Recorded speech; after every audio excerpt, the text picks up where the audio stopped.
thought what we would do today is try to wrap up the Child Protective Services discussion. With mostly, we visited some of the evils of CPS, but we didn't really address the idea of, is Child Protective Services necessary? Is there a role, is there a place for an agency that we would call Child Protective Services? Do children need protection in a civil sense? Is that a reasonable thing? Is it a good thing? What do you guys think? Is it? Off the cuff, I would say they absolutely do, but it's just going to be really hard to define what the correct way of going about it is. Who's responsible? How do you judge? When do you step in? When don't you? Really hard questions, but just like anybody else that wants justice, I mean, if someone wants to murder their child or who knows what, you need to uphold justice in those scenarios. Yeah. I mean, if there is sexual abuse going on, somebody should step in. Yeah. It probably should be local, like even the church should, like we're talking about the church court and what's actually acceptable discipline, what's not, Yeah. and what's neglect and what's not neglect. Yeah, good point about the local nature Right. of it. Because then you actually know the people if you're out in the community. Yeah. It seems to me that I don't see why we should have a specific agency for it. If it becomes a criminal issue where the government should be involved, then it's an issue for the police and the regular justice system. If it's not a criminal issue, then the government should not be involved at all. So when you get an agency that's specifically designed to go after this certain problem, then they're gonna want to Justify their They're- existence. Have problems. They're gonna be creating problems to justify the system. I don't see, if sexual abuse is a crime, then why can't the police deal with it? Why do we need a specific agency, or a secondary police force or whatever? Which I would go along with. That goes back to my point of somebody, the question is who. Yeah. But somebody needs to have the authority to protect, and that is a good point. If it's a crime, then we need to agree on what it really truly constitutes a crime. If it's an upstream issue, like a basic neglect issue, not like an advanced neglect issue, then it may not be criminal, but it might be a church matter or something like that. Yeah. It starts to talk to what Alan, you just talked about, the church court. When we look at the Bible and we look at how justice was administered, it was the church, the elders in the gate, who adjudicated. They were the judges. And so the church, You're saying the elders in the gate were priests? well, they were the church. They were the ecclesia. They Those are the represented. civil magistrates. The elders, being the elders of the tribes, the civil magistrates. Yet the elders, didn't they represent the church? Weren't they the judge? Well, I didn't know that. It's my understanding is that it was the church that judged. It's the civil magistrates that wield the sword. I don't know. But it's the judgment I didn't know. that is put down by the priests, by the church. And so that's the model that we should, again, be looking for. The church is the one that has the law, that understands the law, that studies the law, and the civil government is there to simply wield the sword. We give up our rights to the sword to the civil magistrate. The church doesn't wield the sword, but the church pronounces the judgment. In all criminal cases, you're saying? Then In why all cases. was Moses the one who made the judgments and not Aaron? Like, shouldn't Moses have been in charge of execution? That's a great point. I'm trying to think of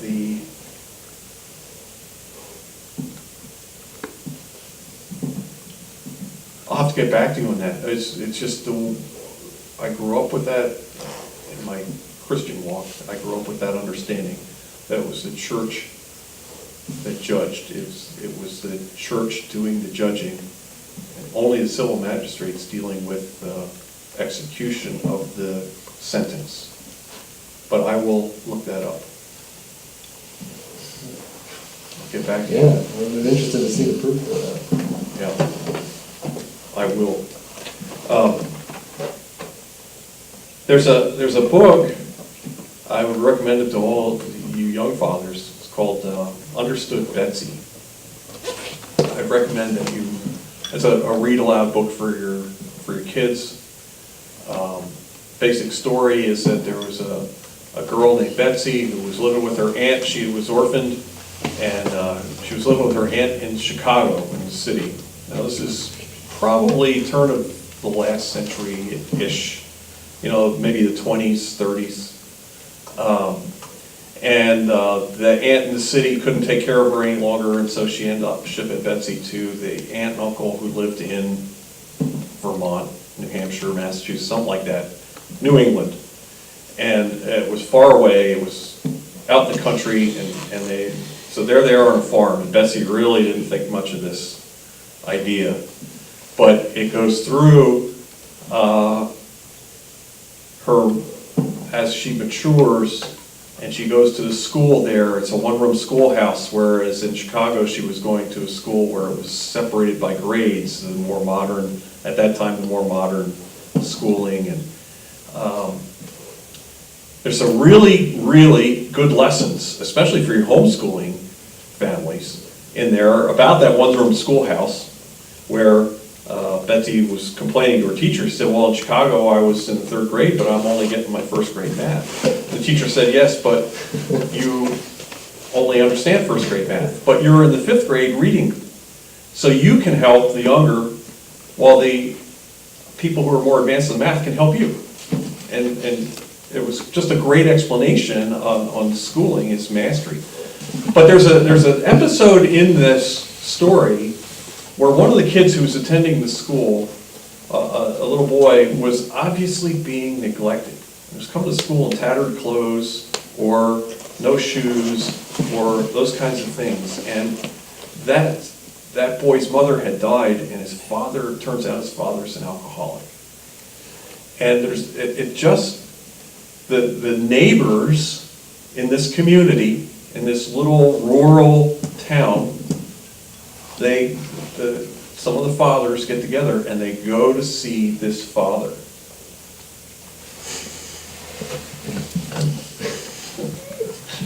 It's the big one. And it doesn't really describe what they did with the father, or what they said to the father. But the outcome was that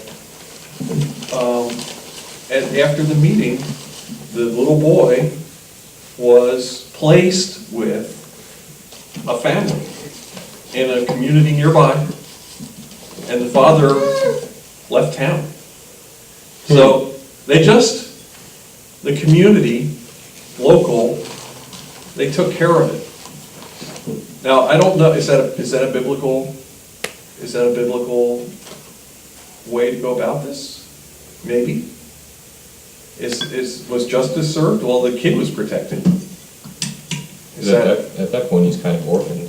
In a sense, he's kind of, exactly, orphaned. Mom's out of the picture, dad's kind of missing in action.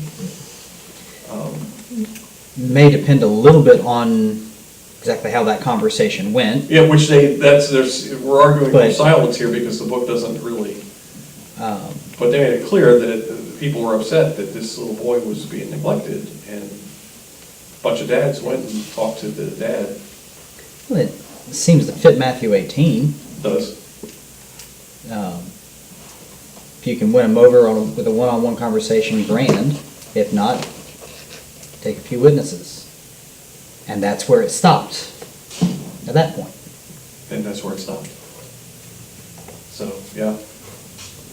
So there's a good argument for the local and being aware and making sure the kids are protected. But we, that gets into our argument, or the question that we visited a little bit last time was, knowing what we know about Child Protective Services. And as Conrad said, they're there to justify their existence. What about reporting? What's your feeling on reporting? Would you report somebody before you confronted that person, or would you confront the person and find out for yourself before you would report? Probably need some discernment in that to see what's actually going on. Right, if you would wait, if you're a man and were to report it, that would be a crime, right? That'd be a crime in today's civil Yeah. realm, that's correct.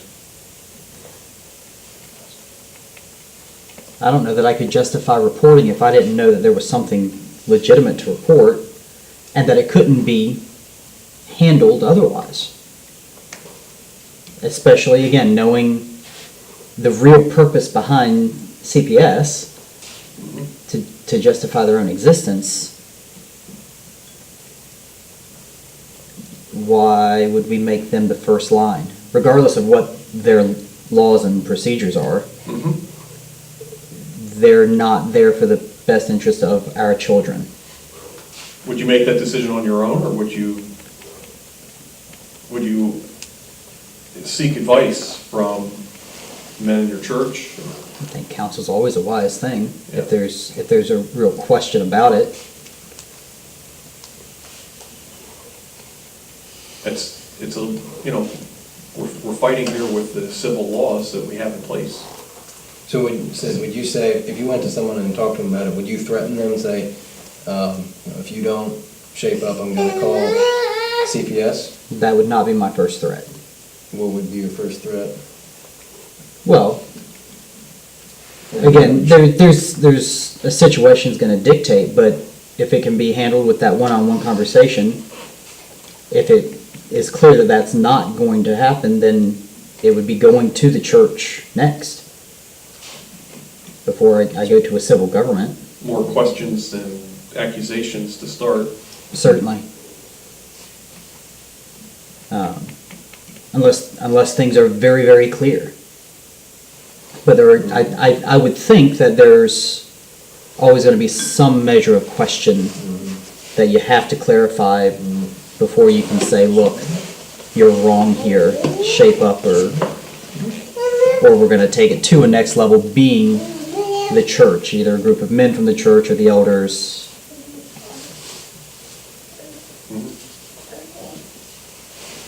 It's tough. It'd be a very difficult thing to do because of the horror stories that we've all read about CPS, to report somebody.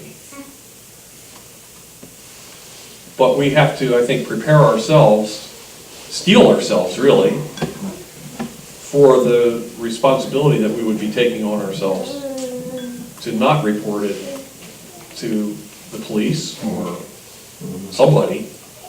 If we were going to, it's not a kind of thing we could delay much. Yeah. But isn't that also part of the problem, is for so long, the church has been unwilling to steel itself in taking responsibility for what needs to happen to protect that child. And so they pawn it off on the government and say, well, it's their job. When it's not really, at least not the first line of it. You wouldn't think. But we see the church willingly giving up its responsibilities to civil government left and right. This, I think, is one more example of that. Yeah, when you read the recon sites, it's one of those things that you read about all the time, is trying to get our responsibilities back. But we have to be willing to do that. What's our responsibility to each other? And we touched on this. I don't know we ever made any conclusions about, so the horse kids are always breaking their bones. Yeah. Indeed. So CPS shows up at the horse store what's our responsibility is, we know they're not beating their kids, you know, because we know them. We've seen how they parent, we've been in their home. CPS doesn't know any of that. What's our responsibility to protect the horse family from CPS? Because their neighbors called and said, oh, there's another broken bone over at the horse. This time they got pins in their phone.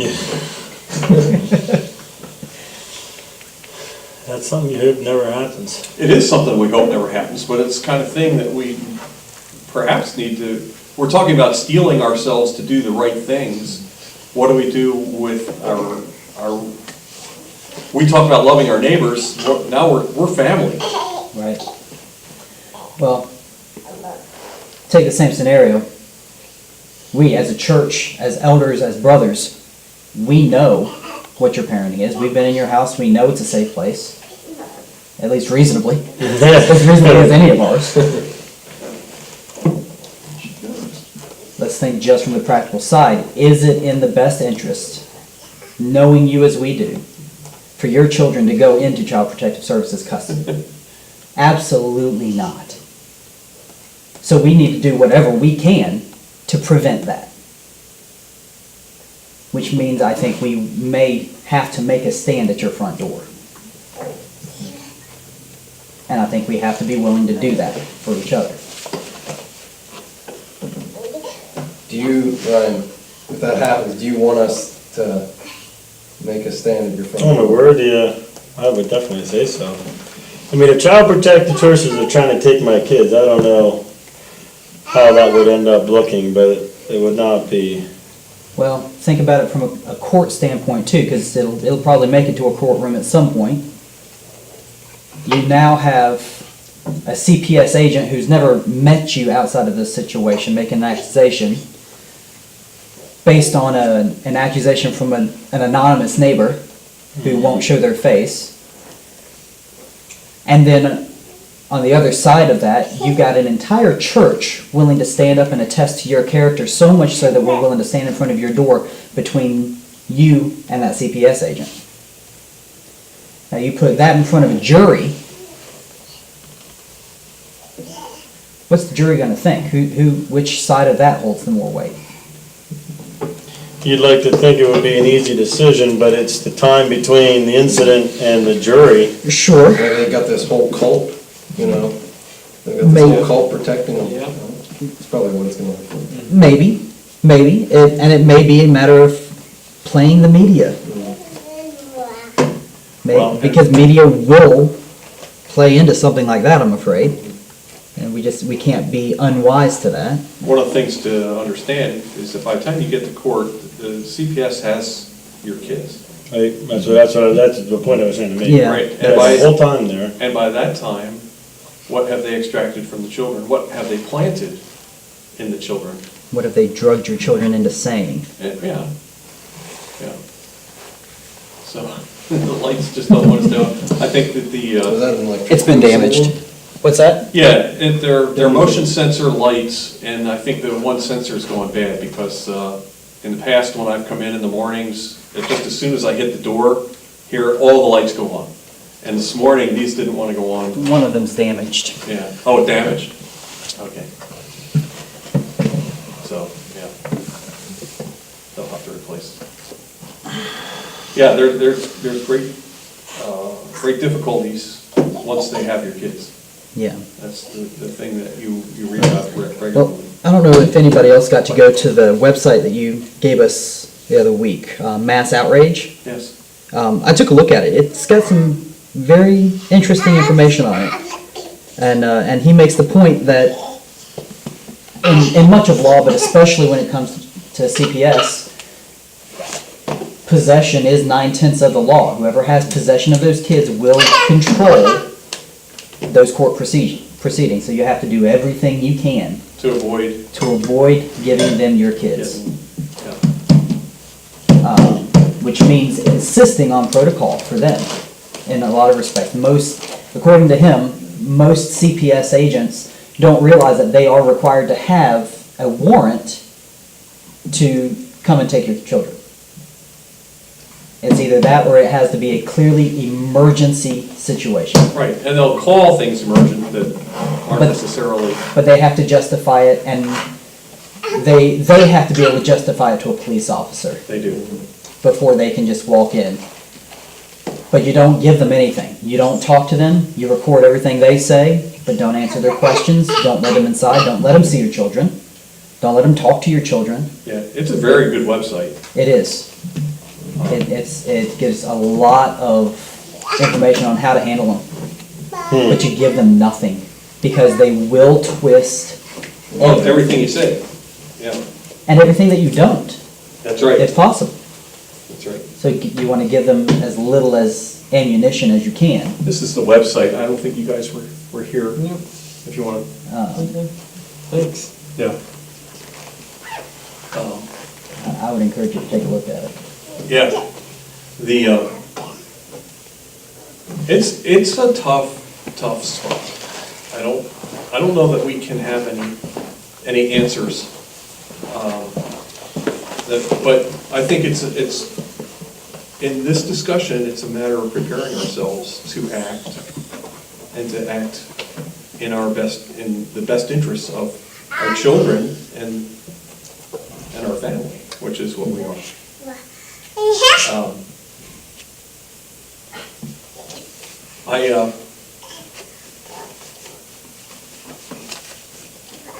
I appreciate the challenge on the church judging on the crimes. I'll definitely have to look at that. I'm not really prepared to take that on any further. But I mean, the whole point of a church court seems to argue for those kinds of things as well. My position of yeah, you're gonna be a writer, yeah.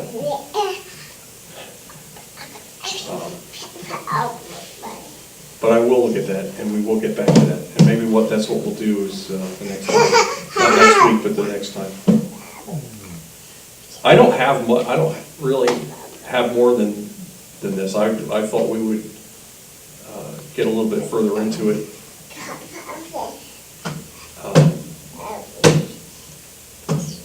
But I think we're of the same mind. It's a matter of being prepared, a matter of standing up to the state. No, I didn't know a lot of the stuff that, now I know what to do with it if we have a situation. So I think it's helpful. And it is amazing when you've got someone who's willing to put up a fight and stand in the gap. Sometimes how quickly the government will back off. Say, we don't really Go to want, an easier target. we don't want to fight this fight. I want a soft target. And in that respect, the government isn't all that much different from your typical thug or from your typical terrorist. They're really not. Dean, you've kicked around with a lot of years, like me. Yeah. Have you run into it? Have you seen it? No, actually, I haven't, which is good. Yeah, We've thought about it as we were raising Cameron and Dalton. right, and you were homeschoolers. Yeah, we've often thought, what will happen if? We didn't know what we would do. In one sense, I mean, we thought we knew what we might do, but always prayed that, of course, that would never happen. And we were grateful it never did, Yeah. but we really didn't see it anywhere else either. Okay, So that's good. I mean, other than what you see on the news and so forth, which angers you, when they abuse their, whatever power it is they think they have. yes. And I think when we do see situations, we have to remind the people that we're talking to that we're trying to restore their family as a family, not have to go to the state or get other people involved. It's restoration is what our focus is, not if it goes to the state, they're just gonna kidnap them. Because usually when you do ask questions, like, it's none of your business, and then they put up a front, but I think as a church, since we're not out in the community, they think they're hesitant to even come to the church. Because there's so many problems in the church already. If I bring this to church, are they actually gonna do anything? Yes. Our inactivity over the years has Right. made us Been- ineffective. Yeah. Because it's been into the church instead of the church going out to the community. I think they're more hesitant to put their issues out there. And this argues for what we do with Mars, Right. which is to let people know the Bible speaks to all this. But that's what we also need to do with our neighbors. So maybe I'm prepared here today, thinking we were gonna be a little bit deeper. Well, thinking of two different scenarios that I'm familiar with where CPS came in. And back to an earlier question of what is a correct church response? You would like to think, as complicated as some of these questions are, or situations, is this person really doing criminal activity here? How much neglect is too much? I mean, we're all neglectful at times. No one's being a perfect parent out there. You would like to think, and it goes back to Conrad's question, who is responsible?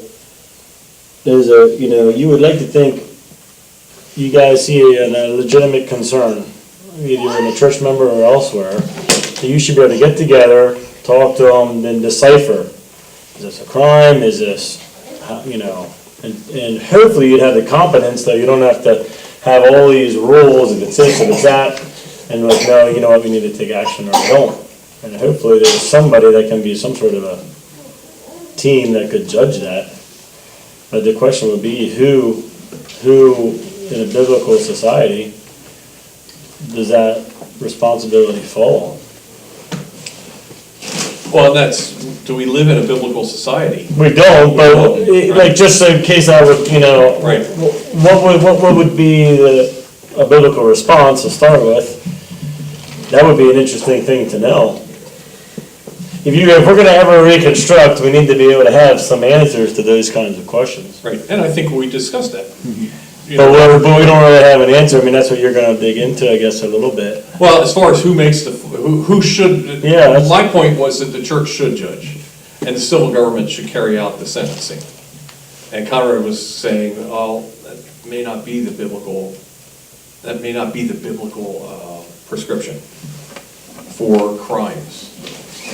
That the church may not be the judge of the crimes. It may be that the civil government has been awarded judgment over the crimes as well. It's my position that the church, as the holder of the law, as the teacher of the law, is the judge of the law.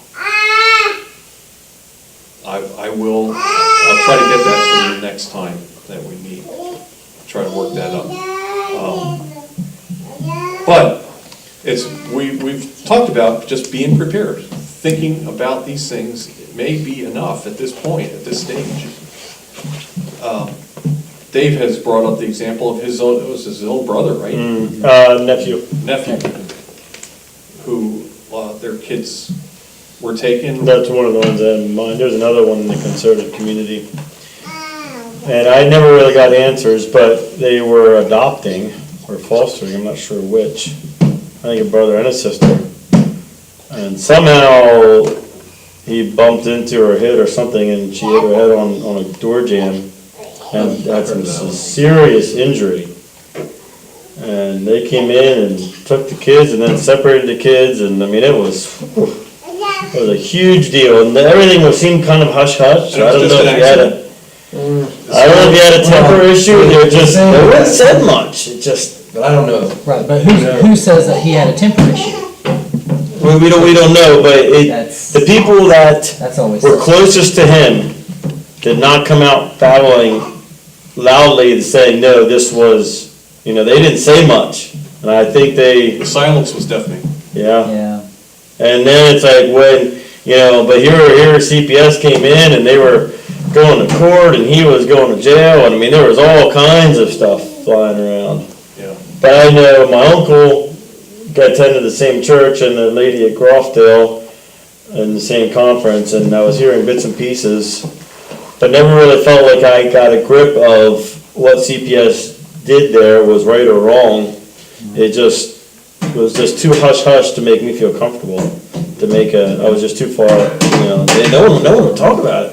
It's like, you got CPS, and if they're really ever stepping their boundary, let's make some noise. Were they afraid that their kids were gonna get taken away? They didn't say anything. Did they actually take their own children at all? I don't know. I know the foster ones were. I knew they They were working on adopting them. I just heard my parents talking about it, because they were more knew the people involved, but, I really don't know. It seems like statistically, if you can keep the family together, that's always a better option, right? There's a much greater chance that things will turn out okay in the end, Yeah. as opposed to just taking them out. Well, and that's Seems what like this guy on. CPS, on that's Mass- their only solution, right?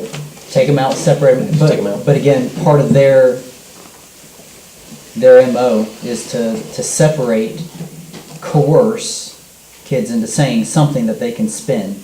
Because their goal is to break up families so that they can justify their existence.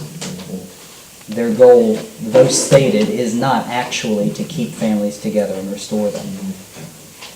Should be our goal as a church, though. Yeah. When Beth and I were, early in our marriage, Beth worked for the Children's Home of Reading, which was a place at that time where children who had been removed from their homes because of neglect or abuse were placed. It was an institution where it was a residential facility, and the kids would stay there and they would work with the counselors, but their goal at the Children's Home of Reading was to put the families back together. So they would have supervised visits, the kids would have home visits, those kinds of things. And Beth would always dread going back on a Monday when a kid was home for a home visit for a weekend, because it would often be just, the kid's a mess again. Because they're starting to act out, because they're back in this home environment where, they were the ones abused, and yet they were the ones that were removed from the situation. So they felt like they're being punished. Then they get to go home for a little while, but now they gotta come back, and they'll just set them off again. And I would say from time to time, Beth, wouldn't it just be better if they placed them in foster care, or, just took them permanently? And she said, one of the things you have to recognize, and it just hit me between the eyes when she said this the first time to me, is that every child is entitled to a less than perfect parent. As if there's a choice, right? It's like you said, nobody's a perfect parent. But every child is entitled to a less than perfect parent. And those kids desperately, even though many of them had suffered horrific abuse, documented, like burns and beatings and stuff like that, sexual abuse as well. They desperately wanted to go home. There's no place like home. Click the ruby slippers and get back to Kansas. It's always the goal to put the family back together, at least on that end of the institutional aspects of it. Whether or not it's best for that child. What's very interesting is that she's maintained relationships with a couple of the girls that she was counselor for, and can call them up today. And what's interesting to see is how they've tried to put their lives back together. That they are moms, and they have kids and how they treat their kids and who they chose as mates and spouses and that kind of thing. But it does mar the psyche, and it does really affect how those young women, now older women, oh my gosh, they're in their 40s now, and yeah, it's we don't recognize how much power we wield over our little ones. Child abuse is real. We need to be prepared to deal with it, but it should also argue for how we treat our own kids as we consider it. So, preparedness, watchfulness, I think that's what we got. That's what we're stuck with. Wish we didn't have to think about it. Wishing doesn't get us very far. I wish I was 20 and good looking. Yeah.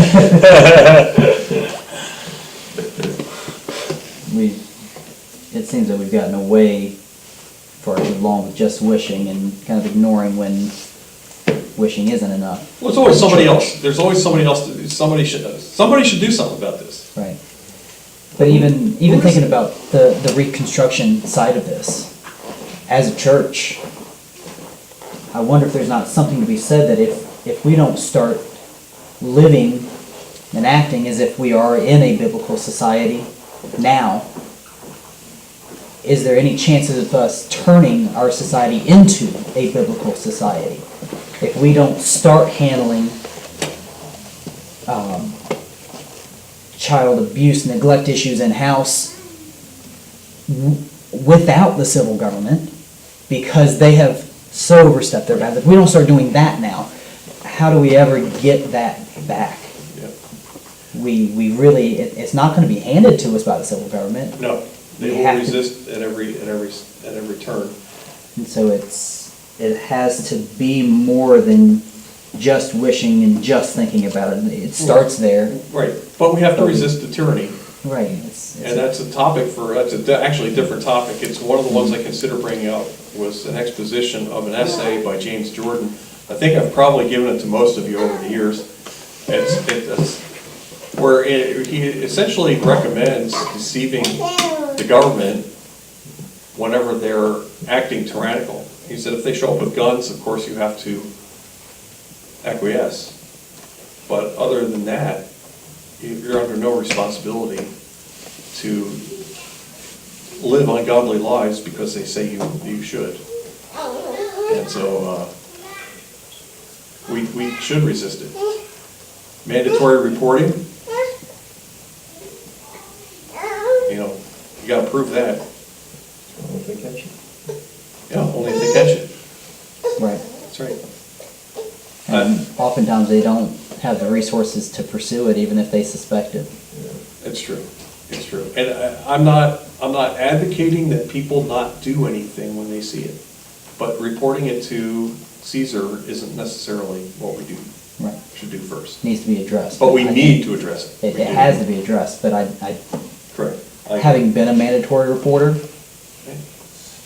it really should not be your first line of defense for that kid. I am a mandatory reporter here, under the law, laws of Pennsylvania. I am. But again, the question is it a just law? Is it just, and, And it's a judgment call. I mean, there's so many laws, it's just, You can't, man, that's the last thing I would worry about. yeah. I hate to say it, but, no, I mean, it's like, What you're speaking to, I don't know if has anyone here read Atlas Shrugged? It's a book from the 50s. Synopsis. Yeah. I don't really. It's a book from the 50s written by Ayn Rand, and she was no Christian, not by any stretch of the imagination. But she certainly saw the evils of socialism and communism very clearly and wrote a story that showed the natural progression of how it comes about. There's a speech in it about 2/3 of the way through where one of the governmental types is talking to somebody who's complaining about law. And the essence of his argument was, look, the government is not at all interested in your attempted obedience. The government's interested in having enough laws that you're always in violation of something, so that we can come after you when we want to. And if you. Well, we're sure of there. Yeah. Well, when she wrote she wrote the book between 1947 and 1954, I think it was published in 54. That wasn't necessarily the case, but she certainly saw that coming, and that's where we are now. You can't swing a cat. You know, you just can't turn around without running into a law that you're in violation of at some point, and they will get you if they want you. So that's the point of James Jordan's article, is to say, yes, you're going to be in violation, and yes, someday they'll come after you. If they come after you with a gun, you got to comply. But to the extent that you can get away with it, just lie to them. Just do what you need to do. I'm sure on the same page right now. The doctrine, well, Doctrine of deception. there's justifiable and righteous lying. You can call it deception, you can call it non-truth, you can call it whatever you want, but I call it lying. The midwives lied to the Egyptians. Rahab lied to the authorities in Jericho. They just out and out lies, and they're commended for it. Is it, Why? Because they jail? protected the innocent. Was it They jail? protected the righteous. Jail? Did she lie? But she didn't tell him that she was going to kill him in a sleep. No, well, she didn't, yeah. She made her house out to be a place of safety for him. Well, that's Deceived true. him, she didn't necessarily lie. Yeah. Right, but deceit all the same. Yeah. Yeah, sleep here. Yeah, And again, commended for it. and commended. That's right. Tamar with Judah. There's a lot of, I had a debate with Lars about this, and he really pushed on me, what you're doing is becoming a law to yourself. And it is something to consider. You know, I'm going to obey their law when I feel like it, or when I think it's just enough, and I'm going to be my own law the rest of the time. So it's something that I've started thinking more about, you know, or try to be aware of. Yeah. but isn't that the biblical admonition? We are to so internalize the law that we are able to self-govern. As long as we're doing it, or we're trying to do it, you know, do we do it when it just benefits us financially? Or, you know, it's a very, very easy, Right. you know, Right. they don't have authority and you go the other way, so you have to. It is, but we're always supposed to be checking ourselves against Scripture. Right. And You know? checking our laws against Scripture, which would be the other argument, That's right. is if it's an unjust law, Which, how many are just that they have? relatively few comparatively. I mean, compared to the Oh, yeah, we whole could start- scope. oh. scope. Well, now you're getting into a whole argument about negative law versus positive law. Yeah. You know, In, the way I've thought about it in my business, I don't know if this is the right way of thinking or not, but generally speaking, it seems to me it's generally cheaper to comply than And not. Like that's tactic. if I can comply, I do, like all like the DOT regulations and stuff. If I can, right now, I think I'm in compliance. I don't know, but I think. Well, you never can know with DOT. No, but, you know, I've been stopped enough times and gotten enough tickets that it's, you know, I don't know. There's something to be said for that. I think that's what Peter's admonition is in his books when he says that you should comply with the government, that you should, to the extent that you can, go ahead, but you have to obey God and not men. Right, when there's a conflict, Right. there can be no question. Yeah. When there's a question, there's a judgment that has to be made. Well, that's a great Yeah. point you gotta check yourself all the time. Well, and I think But that's true.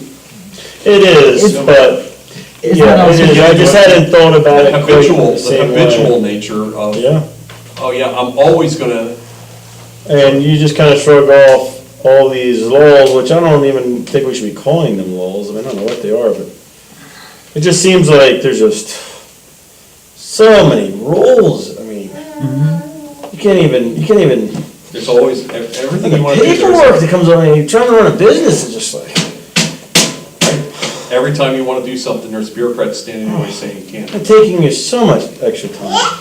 I use this example all the time, the Boyertown Planing Mill burned down in 1922. The roads in Jefferson Streets in Boyertown. In 6 months' time, the new mill, the mill that we're in today, was built, electrified, the equipment was in it, and it was running in 6 months' time. Today, you wouldn't be able to get the permit. Today, you might not have the permit to tear down the other one, to demolish the other one. You know, to clean it up from the fire. Because you need a permit to do that.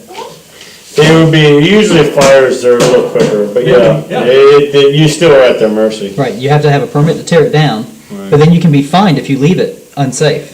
Yeah, there's all kinds There's a of. law that just got passed, and that probably nobody else has heard of it, but it relates to moving companies. You're supposed to have a license for there's different licenses, one of them's a household goods. That's called household goods in use, moving license.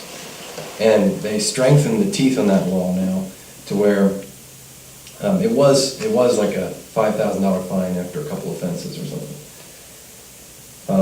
Now, they just strengthened it to, they can impound the truck if they catch you, and they can give you a $5,000 fine on the first one, and more after that. And you can get a third degree misdemeanor. It's actually a crime now. To not have the license. To move somebody without a license.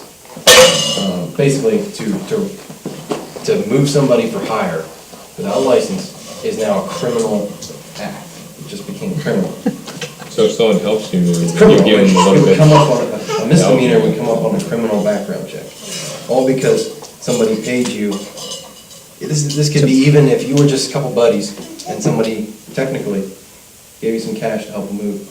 It would be a criminal act. That's insanity. And this is, Unbelievable. then the purpose for this? Well, the purpose is to protect the consumer, because there's a lot of moving companies that are operating That I don't believe. there's a lot of moving companies that are operating License fees. without the mandatory insurance and stuff like that. So they say, we're gonna require people to have insurance, so it protects the consumer. And other things. You know, So there's we're no gonna responsibility regulate on the rates so consumer they side can't to- do extortion and stuff like that. But what happens is, the only person it helps is the people that already have a license. Yes, Right. of course. Barriers to entry. And you know what, there's only one way to get the license, you have to be able to hire a lawyer to do it. You can get it if you have enough money, if you don't have the money, you can't get it. You can't, so, It's a money issue, and I've been through the process, so I know. wow. It's just a matter of, So what do you have to do to qualify? $5,000 to $10,000, and you can get the license. So you're paying a lawyer to get the fee, or to get the license. But what is it that you actually have to do to qualify? What proves your qualification? To qualify, you have to have like $1 million in liability insurance, and, I don't know, you have to have workers' comp, which is a law anyway, but, That's a law anyway. You're just proving that you have the submit insurance proof. and, You have to submit proof to the government, but there's actually, I shouldn't even get into this, but to get this license, you submit your application, and then they publish it to all the other moving companies, and they say, if anyone has an objection, you have a chance to bring it forward. So then you have a hearing, and the whole thing is, is this, they call it a certificate of public convenience. So does your existence benefit the public, is what this judge decides. Wow. If somebody else contests it, and of course they do. Because Because if they I have had a chance to competition. contest my Competition. competition, why wouldn't I, And this is all in the name of benefiting the consumer, but it's hurting the consumer financially. it's hurting. That's why them raising financially, costs. And And the thing is, the moving companies that do have a license aren't doing a good job. They don't have to. They don't have to. Because do they a don't good have job, any because they don't have any competition. They're essentially creating monopoly, government-aided monopoly. So it's, moving is regulated under the Public Utility Commission, so the same as Yes. like taxis Yes. and telephone companies. Electric. I wanted to make a comment, really switching gears, but I thought about making it earlier. It's something I've often thought about with some of these issues that someone said to me. It was a complicated sin topic of husband and wife and divorce and things. And someone made the comment, knowing what's right is extremely clear in the Bible. Overall, it is just, we just know what the right thing to do is. But when you bring in sin, things become muddied, and the Bible doesn't give answers to every scenario. And I was thinking back to the child scenario, there's not clear, like, so a husband leaves a wife, he's supposed to come back, adultery. Now he's remarried and they have children, and now she's moved on. Is she really supposed to come back now? And now he's remarried again, and they're all living, all of a sudden they become Christians, they want to do the right thing. Sometimes you don't really know. It's like, well, she's still married to the first guy now. There's a lot of muddying that sin brings in to a clear commandment.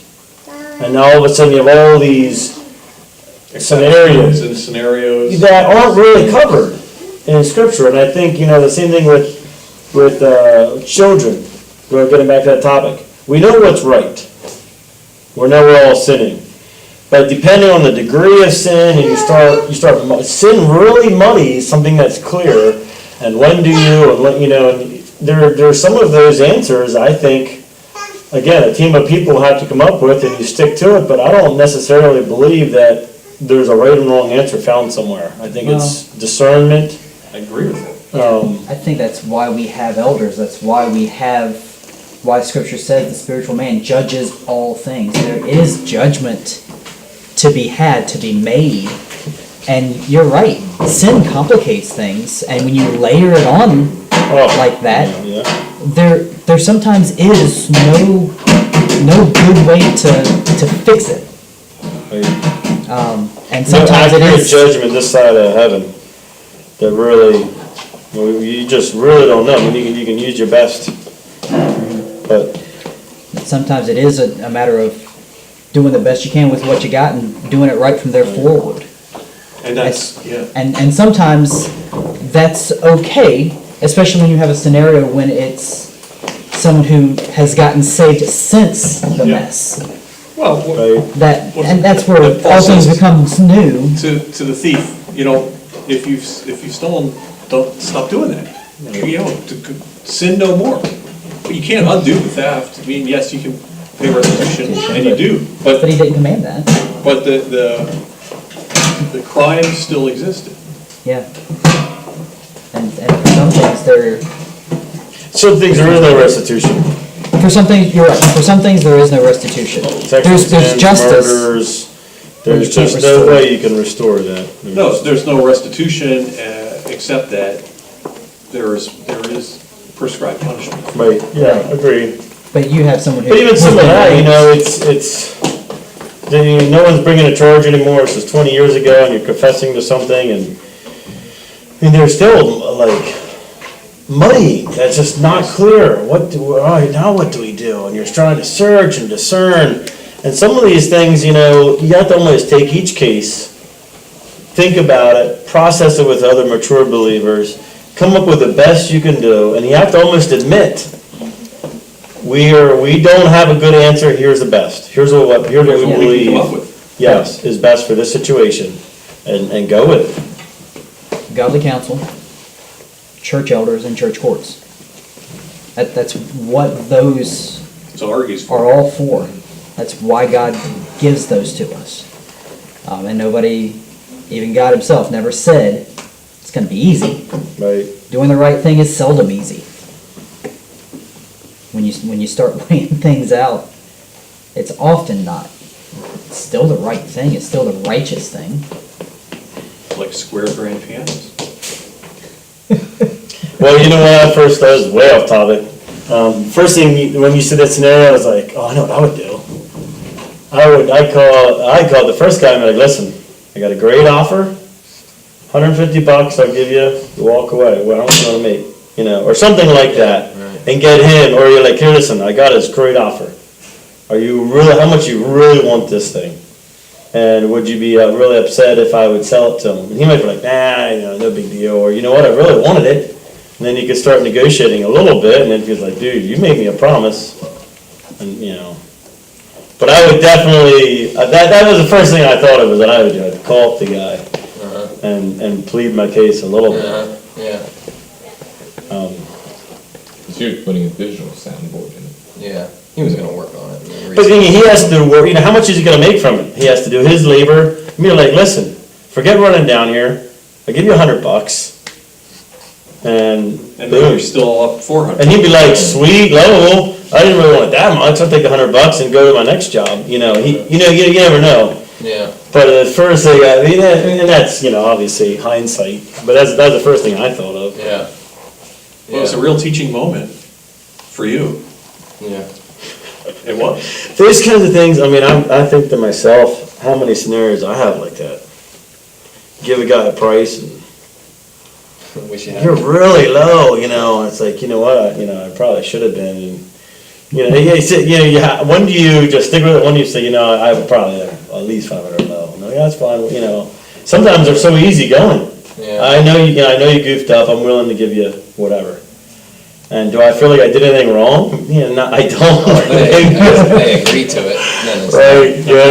Right.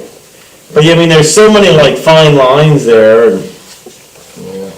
hard, yeah, but I mean, that was very cut and dry, but I can easily see myself falling for exactly what you did, easy. I'd be like, oh my word, this guy's totally, even with my apartments, I'm kinda like, think I'm gonna rent it to, yeah, you know, all of a sudden a new applicant comes out of nowhere. Better. Oh my goodness, I can't rent it to him. And I know I've done that already.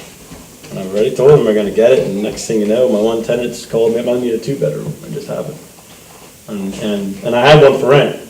I just told them I was gonna rent it to them, and they're like, we're moving, I need a 2-bedroom.